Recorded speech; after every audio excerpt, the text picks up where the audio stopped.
Doctor साहब बोलो बोलो।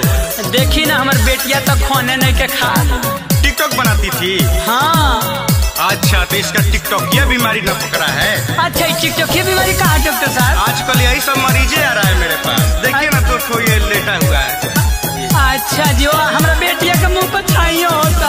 अच्छा ये है, ये तो बहुत फेमस थी, हीरोइन जैसा लग रही थी। अब का चुड़ैल लग रही, पूरा मुस्मात लग रही है। टेंशन में बैठल बिया छौड़ी खाना नहीं खे खाता हो, बड़ा कहत रलवा ये टिकटॉक स्टार। टेंशन में बैठल बिया छौड़ी खाना नहीं खे खाता हो, टिकटॉक भी गो बंद भइल, कुमार में भइल मुस्मात हो। अभी मैं इसको ठीक कर रहा हूं। टेंशन में बैठल बिया छौड़ी खाना नहीं खे खाता हो, टेंशन में बैठल बिया छौड़ी खाना नहीं खे खाता हो। ये लग रहा है कि आटा कम और डाटा ज्यादा खाई है।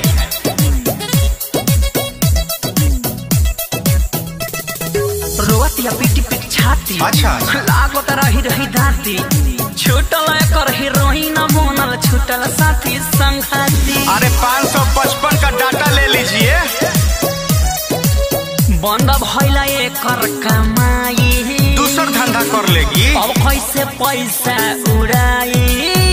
आप दे दीजिएगा। लाली बाली या पाउडर कहाँ से किन के छौड़ी लाई?